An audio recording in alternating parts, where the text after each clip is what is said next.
Deputy Speaker. Deputy Speaker, our country continues to be shaken by revelations of systemic and institutional abuse against women and children. Stories continue to surface in our childcare centres, our armed forces, our schools, our aged care facilities and in our homes. This fact should be deeply uncomfortable for us and a constant reminder that while countless hours have gone into royal commissions, inquiries and strategies to end this epidemic of violence, we cannot afford to lose momentum.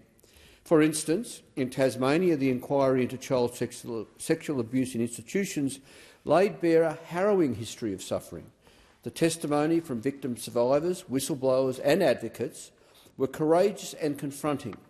Yes, yet this issue and the resulting recommendations for change were noticeably thin on the ground in the lead-up to the recent 2025 Tasmanian election. Now, it could be that the solutions are so universally agreed upon that it no longer needed public discussion. But history doesn't give me confidence, and the costs of complacency are much too high. Remember, as recently as 2024, police reporting showed 644 sexual assault cases and over 5,600 family violence incidents just in Tasmania alone. And we know, sadly, that cases like these are underreported, so the true numbers are certainly even higher.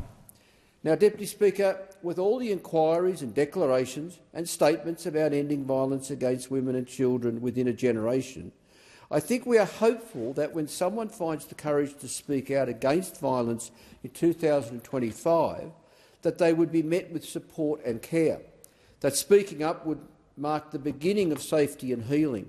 But sadly, this is still often not the reality. Instead, victim survivors confront systems that are ill-prepared to receive them or, in fact, turn against them.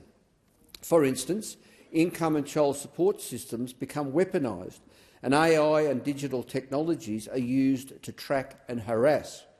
No wonder legal, counselling and emergency support services are increasingly stretched to breaking point in their attempt to simply meet demand. Even in the here and now, I hear stories of women who have spoken up but are then met with systems that are too often re-traumatising, while young people under 18 often have no clear pathway whatsoever to seek help if they are experiencing domestic or intimate partner violence. The reality is that the systems and supports created decades ago for those seeking refuge or healing from violence are now under-resourced and overwhelmed by the growing demand. Demand which is driven by welcome cultural awareness and societal change, but still needs corresponding investment. It is patently outrageous, for example, that women's legal service lawyers are paid less than lawyers in community legal centres. What's more, organisations are calling out for stability because, quite simply, to plan effectively and adapt their services, they require adequate funding and long-term contracts.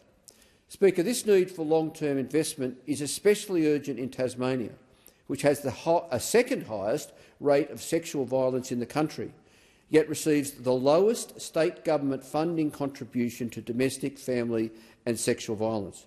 Doesn't the Tasmanian state government even understand the simple premise that healing cannot happen on scraps and good intentions? Clearly not, Deputy Speaker.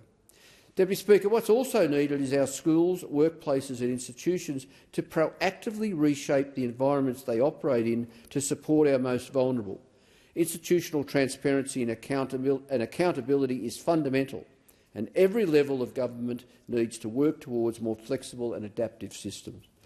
Moreover, every service that victim survivors go to for support must be built on trauma-informed practices and guided by lived experience advocates.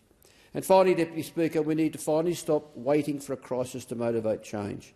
Surely enough victim survivors have shared their trauma already to ensure that we know already how to improve the future. Surely it's now the responsibility of all of us in power to transparently get on and relentlessly challenge misogyny, victim blaming and discriminatory practices wherever they thrive. Frankly, the burden and responsibility of reform needs to shift from victim survivors. Yes, their voices and lived experiences must be central, but it's the job of decision-makers to take responsibility for driving structural reform, cultural transformation and to restoring systems that have failed too many for far too long. Thank you, Deputy Speaker.